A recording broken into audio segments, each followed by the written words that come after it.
kami pegang teguh, kami percaya penuh, menjadikan berkat kehidupan kekal sampai ku menjadi harta kesayanganmu.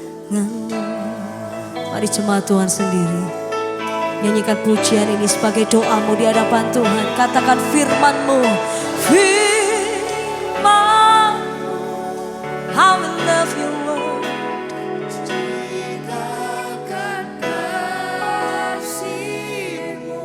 Sanctify our heart, purify our heart. Yes, my Lord. Dan pikiran kami percaya menjadikan berkat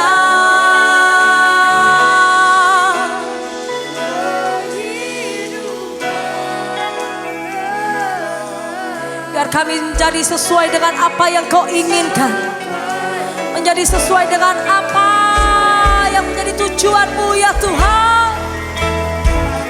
Amin. Lebih sungguh katakan di hadapan Tuhan dengan iman. Firman-Mu, ceritakan kasih-Mu, menyucikan hati dan pikiranku.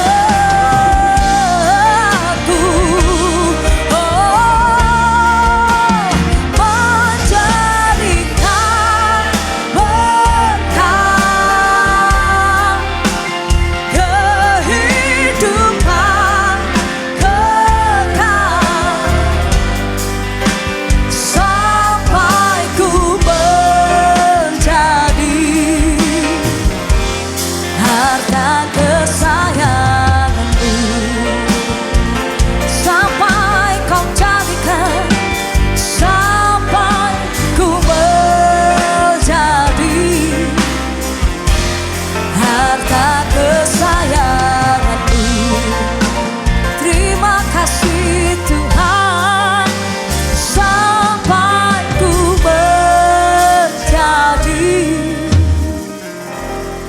harta kesayangan-Mu.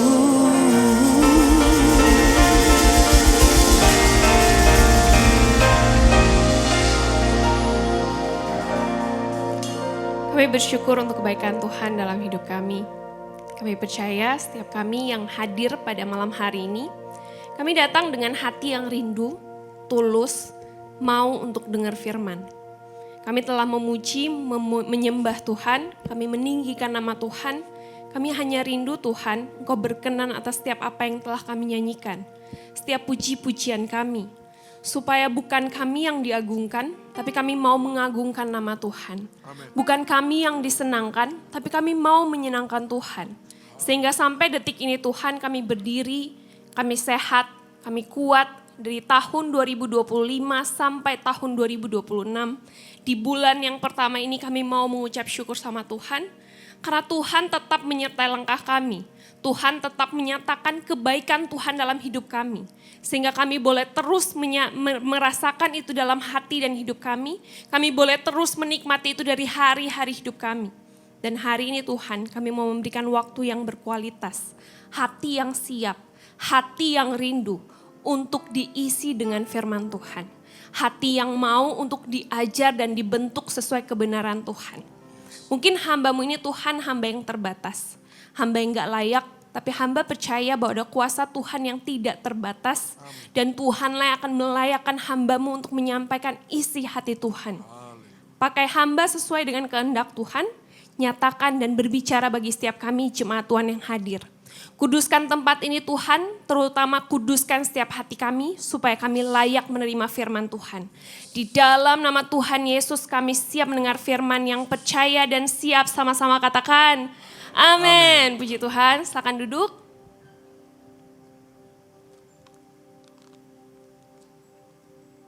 Shalom Bapak Ibu. Aduh kurang semangat. Shalom. Puji Tuhan ya, saya melihat ini sebelumnya selamat tahun baru ya, Sinen Kuala ya, buat kita semua yang merayakan tahun baru maupun akan menyongsong tahun baru Imlek juga ya. Jadi buat kita semua yang merayakan Sinen Kuala, selamat tahun baru buat kita. Dan setelah 6 bulan ya, saya ada lagi di tempat ini, saya bersyukur ya, Bapak Ibu semua kelihatan masih awet muda. Ya, sehat-sehat, kuat-kuat, terutama rohaninya juga masih sehat, amin. Masih kuat, amin. Puji Tuhan, bilang kiri kanan puji Tuhan kamu masih sehat rohani. Dan pada malam hari ini karena saya sudah 6 bulan tidak datang dan berkhotbah di tempat ini, saya mungkin khotbahnya akan lebih panjang. Bapak Ibu sudah makan? Puji Tuhan perutnya sudah kenyang, karena biasa kalau perut belum kenyang biasa rese. Ini pendeta ngomong apa belum kelar, coba turun gitu kan. Tapi kalau udah perut tenang, hati tenang gitu kan. Perut kenyang, hati tenang gitu, pikiran pun tenang, bisa fokus. Jadi pada malam hari ini saya akan menyampaikan sedikit firman Tuhan buat kita semua, yaitu hati yang tulus mencerminkan firman. Wah, saya lihat ini wajah-wajah yang tulus memang semua di sini ya. Gak ada yang gak punya hati yang tulus, karena semua di sini datang dengan hati yang tulus, hati yang rindu, hati yang mau haus akan lapar untuk apa? Dengar firman Tuhan, amin. Oleh karena itu kita akan sedikit membahas dari sebuah kisah yang saya juga baca kisah ini dari satu tokoh Alkitab yang luar biasa. Kalau saya mau ceritakan, saya akan kita bahas lebih lanjut ya Bapak Ibu Saudara dikasihi Tuhan, dan kita akan melihat satu tokoh ini adalah tokoh yang harusnya jadi contoh dan teladan buat orang Kristen zaman now. Karena udah jarang orang punya karakter seperti ini. Kira-kira karakter seperti apa? Orang seperti apa yang akan kita bahas malam hari ini mengenai hati yang tulus mencerminkan firman. Kita lihat dalam Kejadian 26, kisah mengenai Ishak atau anak dari Bapak Abraham. Ya Bapak Ibu Saudara, kalau tahu Ishak anak dari Bapak Abraham, pada waktu itu dia hidup di sebuah kota atau di sebuah tempat yang namanya Kanaan. Dan singkat cerita kalau kita baca di ayat 1-6 ini diceritakan ya, coba kita baca dulu. Maka timbullah kelaparan di negeri itu, ini bukan kelaparan yang pertama yang telah terjadi dalam zaman Abraham. Sebab itu Ishak pergi ke Gerar kepada Abimelek raja orang Filistin. Lalu Tuhan menampakkan diri kepadanya serta berfirman, janganlah pergi ke Mesir, diamlah di negeri ini yang akan kukatakan kepadamu. Tinggallah di negeri ini sebagai orang asing, maka aku akan menyertai engkau dan memberkati engkau. Sebab kemanapun kepadamulah dan kepada keturunanmu akan kuberikan seluruh negeri ini. Jadi pada waktu itu terjadi lagi yang namanya kelaparan. Ya, pada waktu zaman Abraham juga terjadi kelaparan. Dan pada waktu itu di negeri yang Ishak tinggal di Kanaan juga terjadi yang namanya kelaparan. Kalau dalam satu negeri terjadi kelaparan, Bapak Ibu masih mau tetap tinggal di situ? Pastinya enggak dong, gak enak. Ngapain kita tinggal di satu negeri yang rasanya udah suram gitu kan. Mau mati gak mati gitu karena susah. Gak ada bahan makanan, mau hidup gimana, bertahan hidup gimana. Dan pada waktu itu Ishak merencanakan untuk pergi dari tempat itu. Tapi waktu dalam perjalanan Ishak tiba di satu kota yang namanya Gerar. Sambil dia bingung, dia bertanya-tanya, dia berdoa, Tuhan aku harus gimana? Karena Ishak adalah orang yang percaya sama Tuhan. Ishak adalah orang yang setia, makanya dia waktu berjalan meskipun dia mau kabur dari tempat yang gelap, tempat yang suram, tempat yang penuh dengan kelaparan gitu kan. Tempat yang akan terjadi dengan bencana gitu. Dia mau pergi dari situ, tapi dia masih bertanya sama Tuhan. Udah setengah jalan sampai di Gerar. Dan Tuhan katakan kepada dia, kita lihat, janganlah pergi ke Mesir, diamlah di negeri yang ku katakan kepadamu.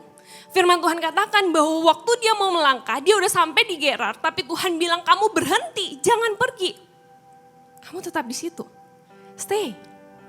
Dan firman Tuhan, maka aku akan menyertai engkau dan memberkati engkau.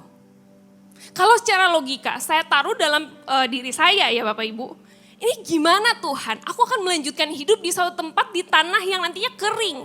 Gak ada bahan makanan, akan terjadi kelaparan, suatu bencana yang besar. Kayaknya aku gak mau. Mending aku pergi ke Mesir aja. Di sana ada kehidupan, ada sumber mata air, ada hidup yang udah terjamin. Kalau di sini kayaknya suram, butek, ngapain aku tetap di sini? Tapi apa yang dilakukan oleh Ishak? Dia adalah orang yang taat sama Tuhan. Meskipun dia gak melihat harapan. Meskipun sudah pasti dan sudah jelas bahwa tanah itu akan terjadi kelaparan. Tapi Ishak memilih untuk tetap stay. Sehingga firman Tuhan selanjutnya dikatakan bahwa poin pertama kita akan lihat. Kadang-kadang kita harus belajar untuk tetap stay. Taat di zona tidak nyaman. Karena Tuhan katakan, aku akan menyertai dan aku akan memberkati. Mungkin belum kita melihat, mungkin belum ada di depan kita, belum ada berkat Tuhan. Mungkin belum ada sumber kehidupan. Tapi kalau kita memilih hari untuk stay dulu dengan Tuhan, taat dulu meskipun itu gak nyaman. Tuh, firman Tuhan katakan, aku akan menyertai kamu dan aku akan memberkati kamu. Sehingga yang pertama kita lihat, ketaatan di zona tidak nyaman. Bapak Ibu Saudara dikasihi Tuhan, firman Tuhan katakan. Lalu Tuhan menampakkan diri kepadanya serta berfirman. Waktu dia tidur di sana, firman Tuhan katakan padanya, janganlah pergi ke Mesir. Diamlah di situ, di negeri yang akan kukatakan kepadamu. Tinggallah di negeri ini sebagai orang asing, maka aku akan menyertai engkau dan memberkati engkau. Kadang-kadang memang gak masuk akal ikut Tuhan Bapak Ibu. Kadang-kadang ikut Tuhan memang bukan sesuatu yang mudah. Dulu saya pikir kalau saya ikut Tuhan mungkin kelihatannya enak. Semua akan terjamin. Masa depan kamu akan ada. Dan lain sebagainya. Mungkin saya pikir yang enak-enak aja. Gak akan ada masalah, gak akan ada persoalan. Tapi waktu berjalan, saya seringkali mau mundur Bapak Ibu. Karena melayani itu gak gampang. Harus lawan diri kita. Kalau mungkin Bapak Ibu yang kerja, kelihatannya enak gitu kan. Yang penting cuan cien gitu kan Bapak Ibu. Meitian ada cuan gitu. Yang penting uang masuk hati senang. Tapi waktu kita di ladang pelayanan Tuhan, kita bukan lagi menjadi laupan atau bos. Tapi kita harus merendahkan diri kita. Keluar dari zona nyaman. Kita merendahkan diri untuk melayani Tuhan. Harus punya hati yang tulus. Sulit banget. Keluar dari zona nyaman sangat sulit. Tapi kalau kita taat sama Tuhan, Tuhan bilang, aku akan menyertai dan memberkati engkau. Sehingga apa yang terjadi sama Ishak, Bapak Ibu Saudara dikasihi Tuhan. Kalau saya kutip satu quote dikatakan, Tuhan lebih peduli membentuk karakter daripada kenyamanan hidup. Tuhan lebih ingin supaya kita bertumbuh secara karakter kita sama Tuhan. Iman percaya sama Tuhan daripada kenyamanan hidup. Jadi hari ini kalau kita udah terlalu nyaman sama hidup, rasanya kok aku kayak air mengalir aja.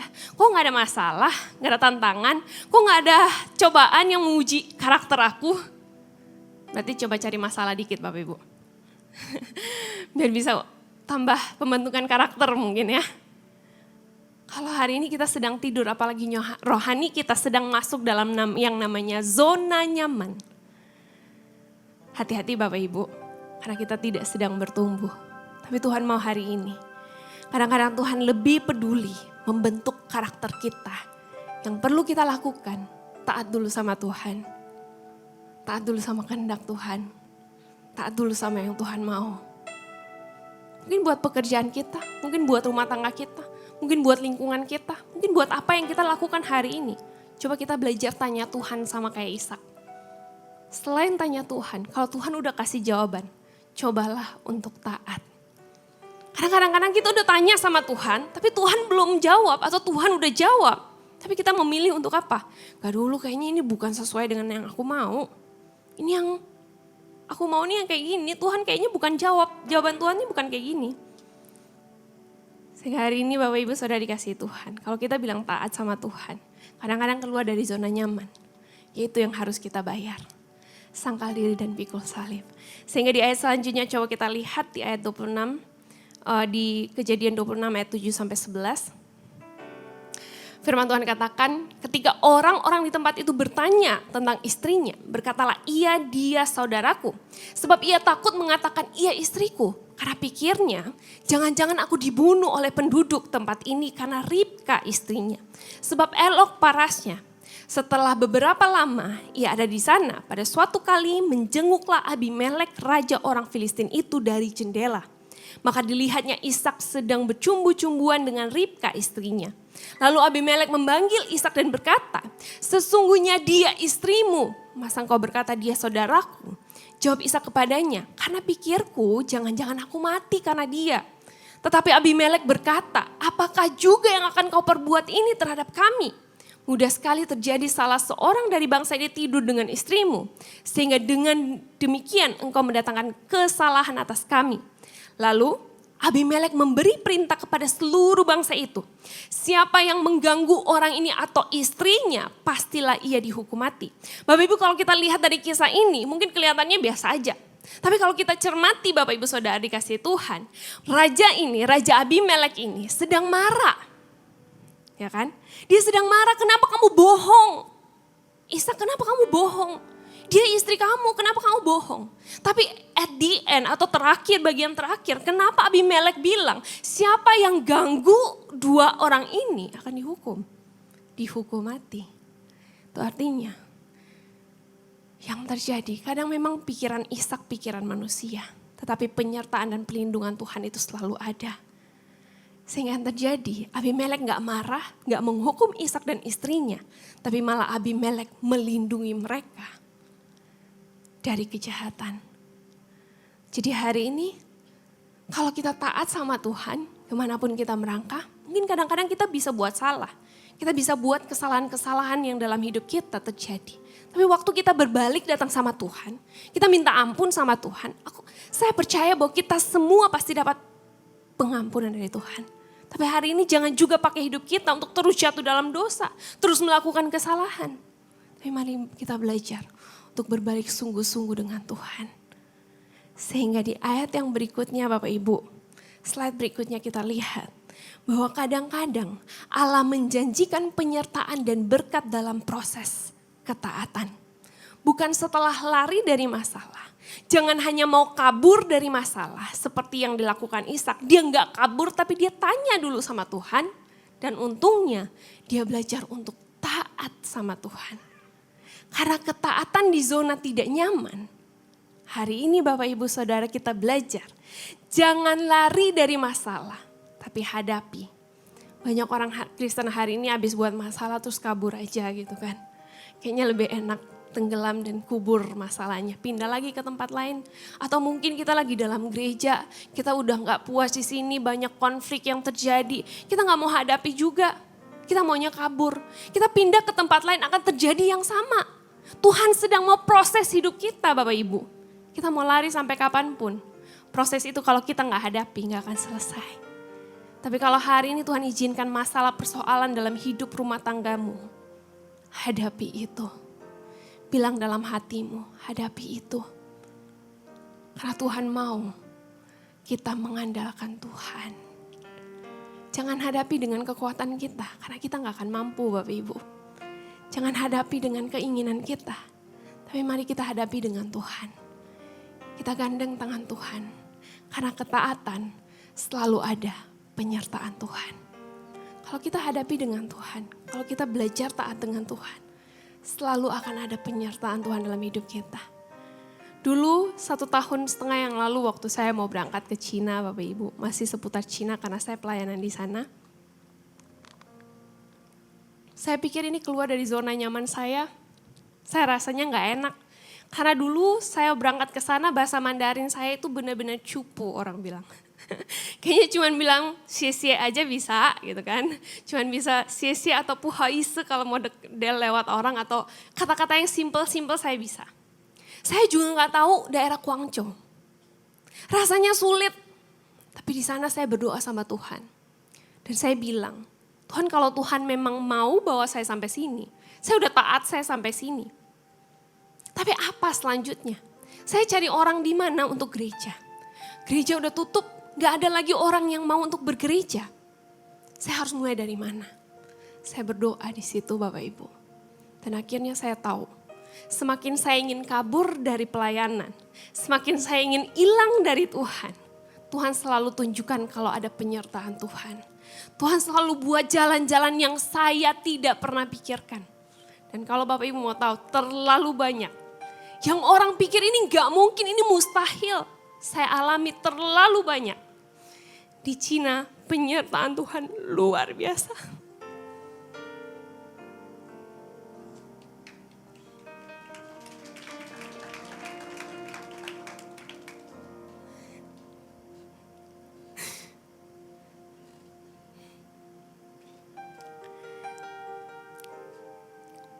Karena waktu kita belajar taat keluar dari zona nyaman, kita menyangkal diri kita membentuk karakter kita. Tuhan bilang, dan Tuhan kasih tunjuk banyak jalan yang luar biasa Bapak Ibu.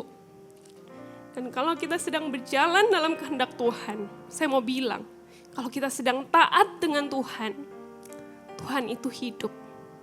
Tuhan itu nyata. Kalau hari ini ada yang gak percaya Tuhan itu hidup dan Tuhan itu nyata, cobalah dekat dengan Tuhan. Cobalah cari Tuhan dengan sungguh-sungguh. Karena saya mau bilang, yang terjadi di Cina.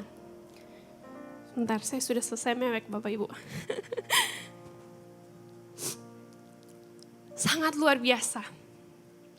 Di awal tahun, waktu saya berangkat ke sana, kita mungkin mulai komsel 17 orang, 15 orang.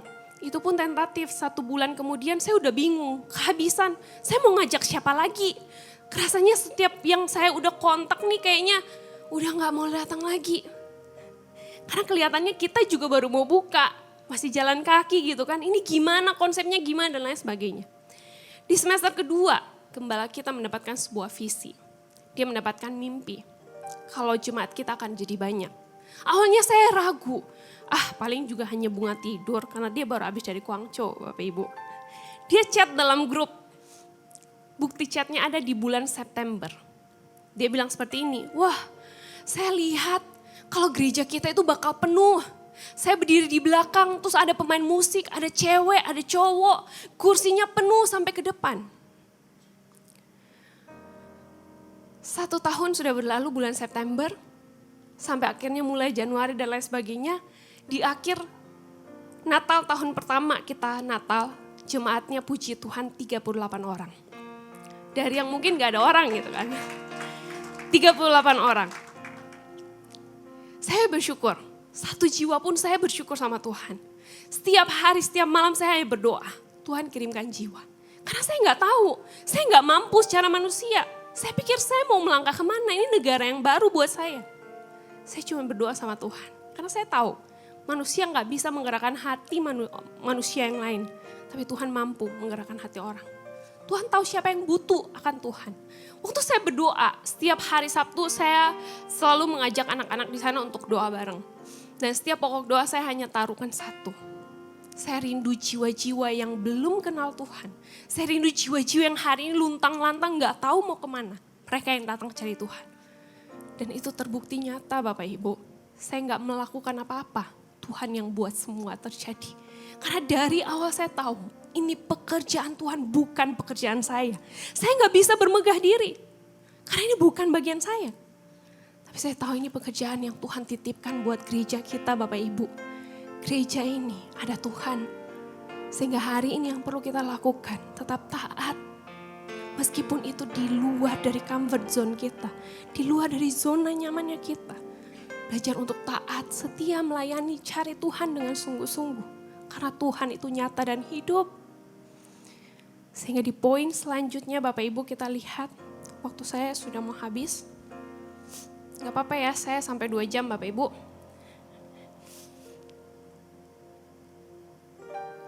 Yang kedua kita lihat dari kisahnya Ishak. Saya sangat terharu karena saya merasa, saya melihat bahwa kisahnya Ishak ini harus kita teladani. Dan jujur buat saya pribadi, saya sangat diberkati dari Ishak. Firman Tuhan katakan di poin kedua, kadang-kadang berkat Tuhan itu buat orang iri.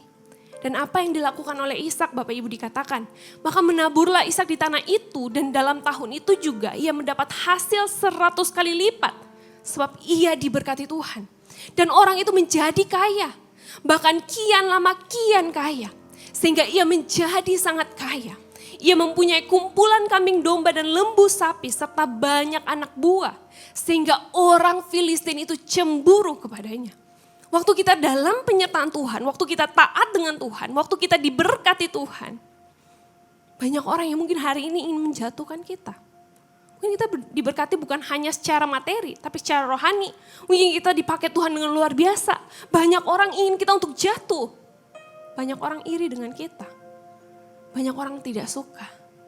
Tapi yang perlu kita lakukan, kita harus tiru Ishak Bapak Ibu. Dia tidak menjudge. Dia tidak menghakimi.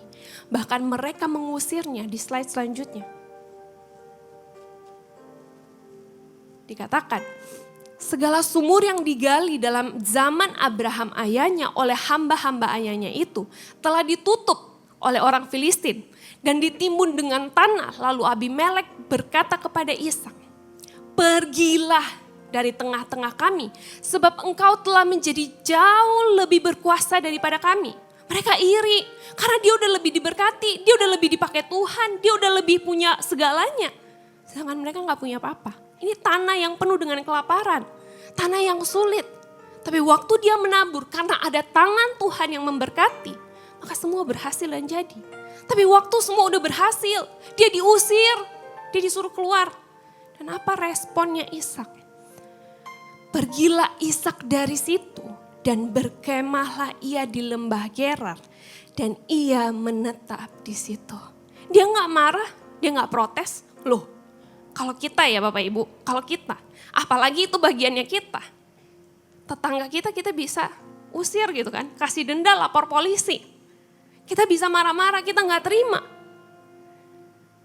Tapi apa yang dilakukan Ishak? Satu mindset yang saya tangkap dari Ishak Bapak Ibu. Karena dia tahu semua yang dia punya adalah milik Tuhan. Jadi kalau hari ini diambil pun silahkan. Karena itu bukan punya aku, itu punya Tuhan. Kamu mau buat curang pun silahkan. Karena itu bukan punya aku, itu punya Tuhan. Jadi kalau hari ini ada yang mungkin membuat curang dalam hidup kita. Bapak Ibu responnya apa? Jangan marah. Tetap tulus, tetap sabar. Bilang kiri kananmu dulu biar gak tegang, sabar ya. Sabar.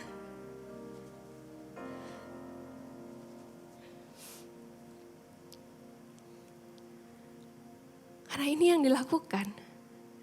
Ishak menggali kembali sumur-sumur yang digali dalam zaman Abraham ayahnya. Dan yang telah ditutup oleh orang-orang Filistin sesudah Abraham mati. Disembunyikanlah nama sumur-sumur itu menurut nama-nama yang telah diberikan oleh ayahnya kepada hamba-hamba Ishak. Menggali di lembah itu. Mereka mendapati di situ mata air yang berbual-bual airnya. Selanjutnya. Kita lihat bahwa respon yang bijaksana yang Ishak lakukan. Waktu dia diusir keluar dari tanah itu. Ishak tidak melawan atau membalas. Ishak ya udah, aku main aman aja. Kalau kalian mau ngambil silakan, monggo gitu kan. Aku cari yang lain. Karena apa? Dia pergi dengan damai dan tetap menghormati otoritas Raja Abimelek. Dan yang ketiga, respon bijaksananya, dia percaya bahwa Tuhan tetap menyertai hidupnya. Sehingga dia gak takut, hartanya mau diambil silakan ambil, aku masih punya Tuhan. Tuhan sanggup membuat banyak hal dalam hidupku.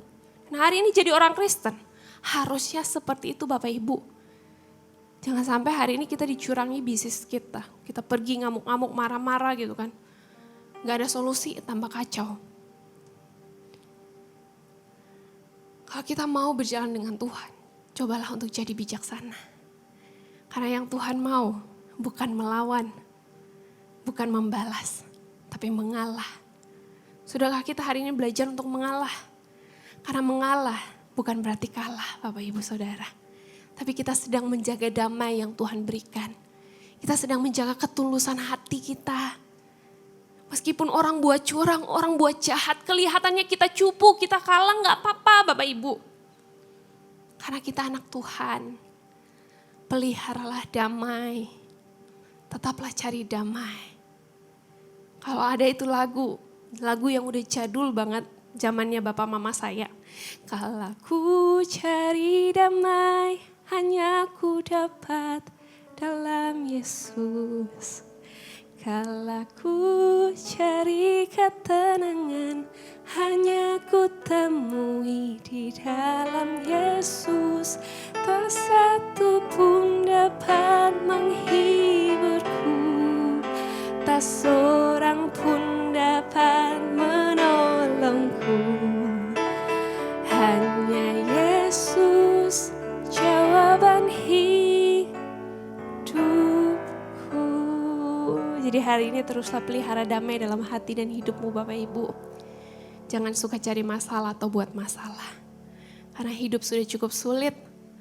Yang perlu kita fokuskan hari ini, kita memilih untuk mengalah, bukan melawan. Karena mengalah bukan berarti kalah, tapi kita sedang membuktikan bahwa penyertaan Tuhan itu nyata dalam hidup kita. Tuhan tahu. Sehingga di slide selanjutnya kita lihat, waktu Ishak dibuat curang sekalipun Bapak Ibu, dia gali sumur. Orang datang, berantem di situ. Ini punya aku, ini punya aku. Yaudah kalian ngambil aja. Dia kasih nama sumur itu, Esek. Karena apa? Terjadi perselisihan di situ. Dia gak marah. Dia pergi lagi, dia cari lagi sumber yang lain, dia gali lagi di situ. Semua sumber yang Abraham pernah buat mata air, dia pergi, dia cari. Dia gali. Tapi di situ juga terjadi yang namanya permusuhan. Mereka marah-marahan. Terjadi perebutan sehingga dia kasih nama Sitna. Dia pergi dari situ. Dia pergi untuk cari lagi sumur yang lain. Dia gali lagi, dia temukan lagi. Dan di situ tidak terjadi perselisihan. Dia tahu ini kehendak Tuhan untuk hidupnya. Dia tahu ini yang Tuhan bawa. Sehingga dia kasih nama Rehobot. Sumur yang ketiga.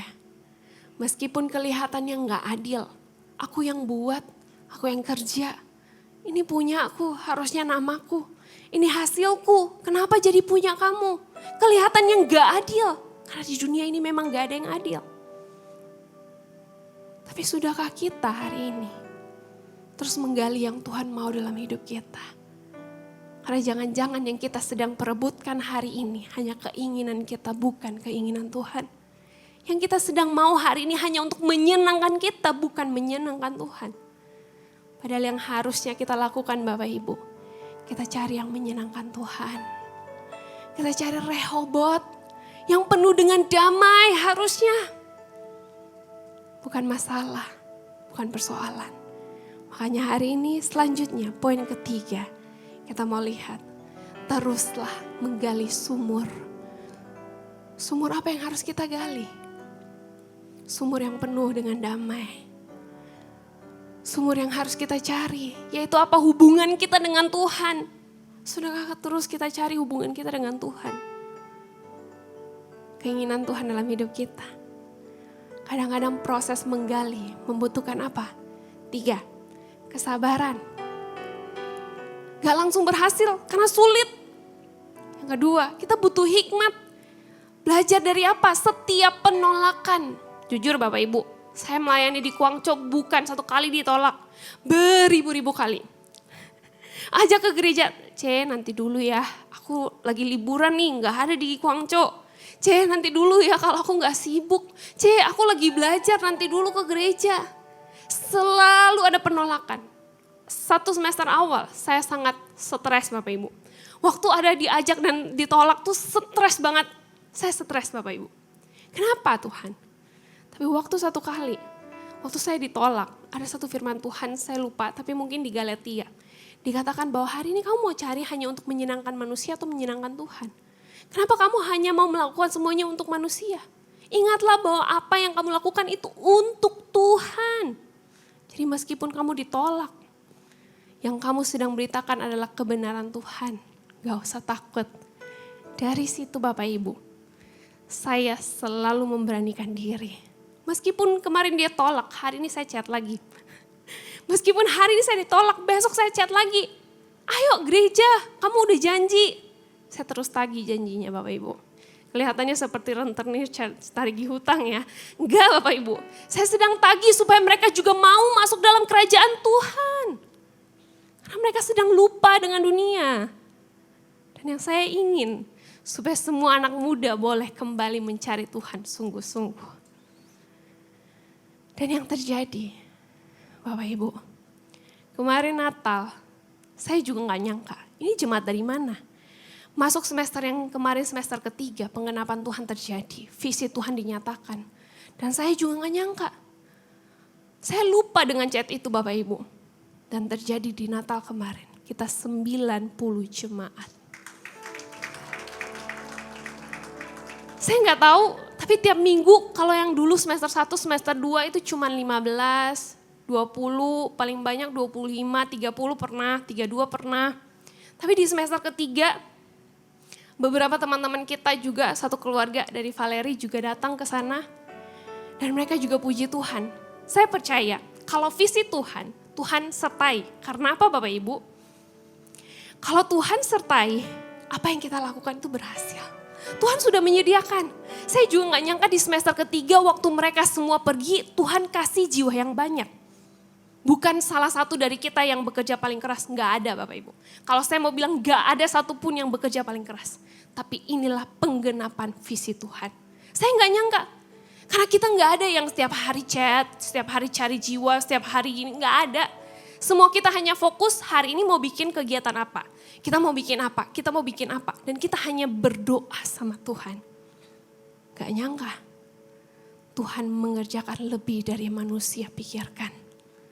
Dan inilah visi yang digenapi Tuhan. Waktu gembala itu datang ke sana untuk Natal, dia juga terkaget. Dia ingat akan mimpinya. Dia kirim kembali menjadi penguatan buat kita semua. Kalau kita sedang berjalan dalam visi Tuhan, jangan takut kita akan dijatuhkan. Sering kali akan terjadi, mungkin kita direndahkan, kita gak disukain, mungkin ada yang iri, mungkin ada yang membuat kita jatuh. Tapi teruslah melangkah, kalau kita sedang dalam visi Tuhan, Tuhan sertai.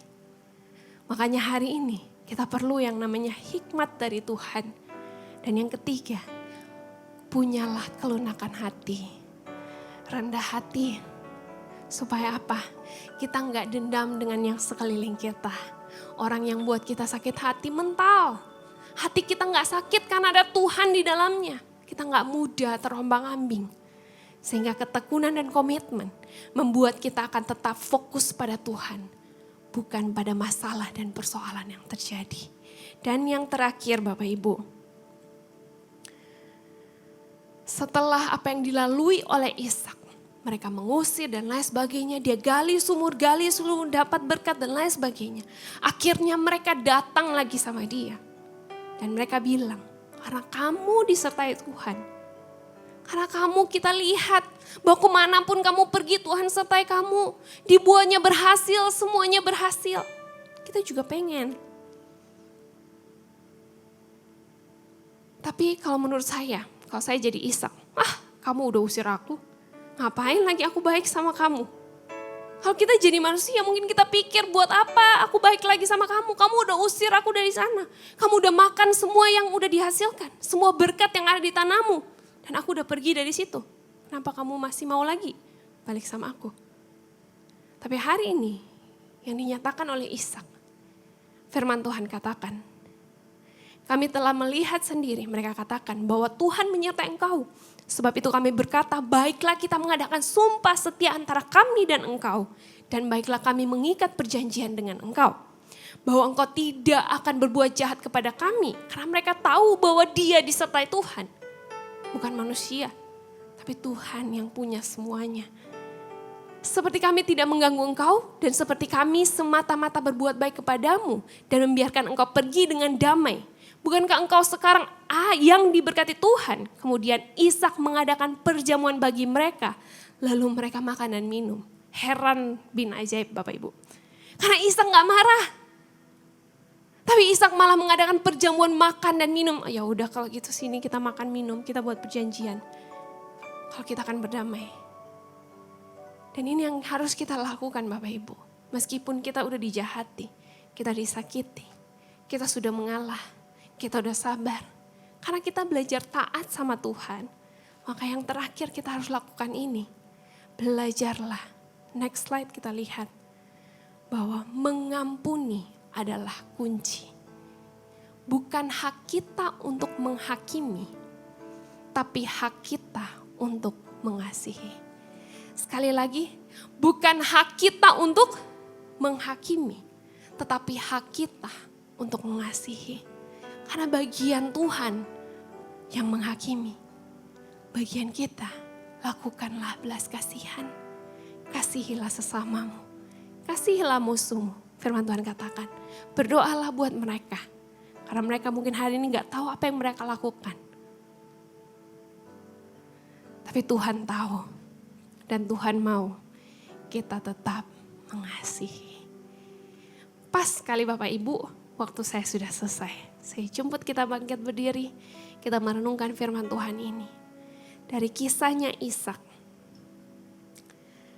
kita mau melihat banyak yang sudah Tuhan buat, banyak yang sudah Tuhan kerjakan. Tapi hari ini kita diingatkan kembali, maukah kita bertanya sama Tuhan? Maukah kita tetap taat? Meskipun itu keluar dari comfort zone-nya kita. Maukah hari ini kita tetap ada dalam jalurnya Tuhan. Kita tetap seperti Ishak. Yang mau hidup bergantung sama Tuhan. Dia gak mudah untuk menghakimi sesama. Dia gak mudah untuk marah. Dia lebih mau untuk mengalah. Karena dia tahu yang dibutuhkan adalah damai. Makanya hari ini kejarlah damai dalam hidupmu. Teruslah gali sumur. Sumur yang hari ini mungkin penuh dengan kekacauan. Mari kita tinggalkan, kita cari sumur yang penuh dengan damai. Karena Tuhan mau hari ini jangan jadi orang yang serakah. Semua ingin kita mau, semua ingin kita punya. Tapi kita sedang meninggalkan Tuhan. Bagian Tuhan untuk menghakimi. Tapi bagian kita untuk mengasihi. Teruslah berdamai. Karena Ishak adalah orang yang sangat tulus. Dia tahu apa yang dia miliki adalah miliknya Tuhan.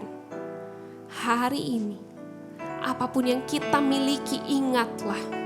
Bahwa semua itu milik Tuhan. Pakailah dengan bijaksana. Kembalikan untuk Tuhan. Dengan baik. Termasuk hidupmu dan hatimu hari ini. Berikanlah sama Tuhan. Kami bersyukur Tuhan. Hamba telah selesai menyampaikan isi hati Tuhan. Dan hamba percaya. Meskipun hamba telah selesai. Tapi biarlah Roh Kudus-Mu tidak akan pernah selesai bekerja dari hati-hati hidup kami. Ingatkan kami, supaya setiap benih yang telah ditabur, boleh hidup tumbuh, dan boleh kami lakukan firman ini dari hari lepas hari dalam hidup kami. Kami bersyukur Tuhan, dan kami terima firman-Mu di dalam nama Tuhan Yesus. Haleluya. Terkadang zona nyaman bisa membuat kita jauh dari Tuhan. Seperti firman Tuhan telah ajarkan kepada kita. Keluarlah dari zona nyaman.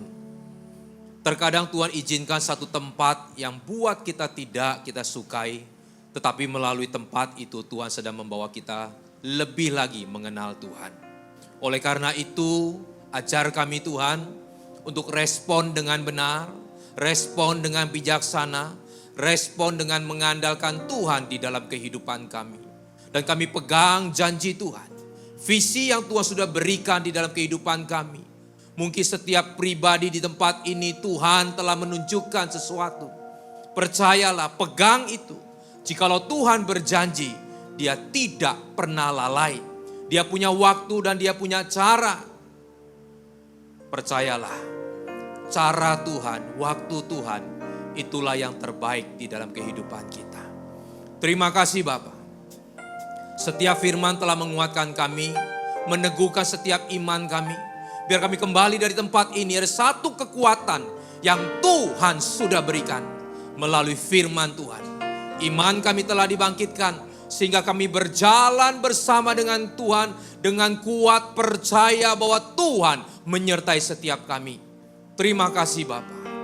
Kami mau berdoa untuk gereja-gereja yang ada di muka bumi ini. Bagi para hamba Tuhan sampai kepada semua umat Tuhan. Kiranya Engkau memberkati mereka semua supaya mereka boleh menjadi berkat dan berdampak. Sehingga gereja di seluruh dunia dipenuhi oleh jemaat yang mencari Tuhan dengan tulus, ikhlas, dan takut akan Tuhan. Buat semua hamba Tuhan dan gereja bersatu, rukun dan tidak terpecah-pecah, agar dunia percaya bahwa Yesus adalah Tuhan bagi kemuliaan Allah Bapa. Demikian juga untuk gereja di mana kami Engkau percayakan untuk berjemaat, untuk mengembalakannya, yaitu gereja Blessing in the Spirit. Kami mau berdoa untuk setiap jemaat di tempat ini. Taruhlah tangan di dada. Seperti firman Tuhan katakan, jagalah hatimu dengan segala kewaspadaan, karena dari situlah terpancar kehidupan. Jemaat yang dikasihi Tuhan, jadilah berkat dan terimalah berkat rahmat anugerah dari Allah Bapa di surga. Di dalam Putra Tunggalnya Yesus Kristus yang telah mati bagi dosa-dosa kita. Dan Dia bangkit pada hari ketiga sehingga kita sembah Tuhan Allah yang hidup. Iman kita bukan kepada Tuhan yang mati. Dan di dalam persekutuan dengan Roh-Nya yang kudus yang akan menyertai kita dari sekarang sampai selama-lamanya. Haleluya. Haleluya. Haleluya. Oh kudus, kuduslah Tuhan. Haleluya. Haleluya. Kata terpujilah, terpujilah nama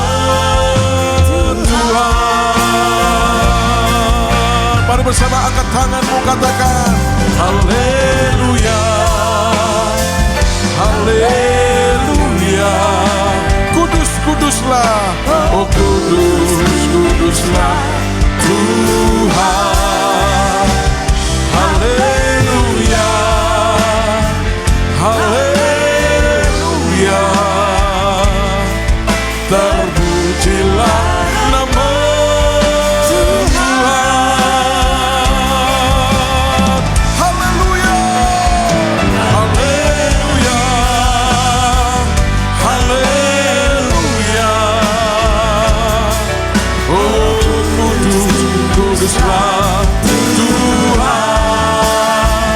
Haleluya, haleluya.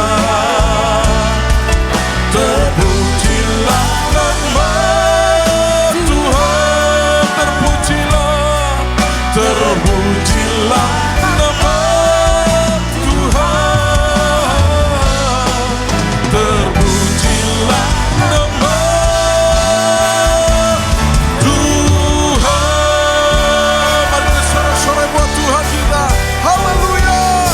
Mari bersama-sama kita doa Bapa kami. Bapa kami yang ada dalam surga, dikuduskanlah namamu, datanglah kerajaanmu, jadilah kehendak-mu di bumi seperti dalam surga. Berikanlah kami pada hari ini makanan kami yang secukupnya, dan ampunilah kami akan kesalahan kami, seperti kami juga mengampuni orang yang bersalah pada kami. Dan jangan membawa kami dalam pencobaan, tetapi lepaskanlah kami daripada yang jahat, karena Engkau mempunyai kerajaan dan kuasa dan kemuliaan sampai selama-lamanya. Berkati sama-sama katakan amin. Amin. Tepuk tangan paling meriah buat Yesus Tuhan kita yang dahsyat. All my life you have been so good.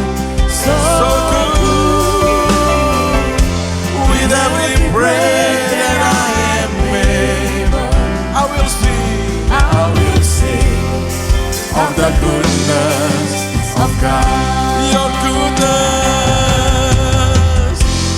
goodness is running after me.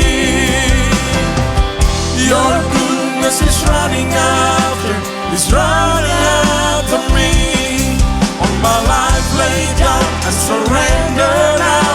I give you everything. Your goodness is running out.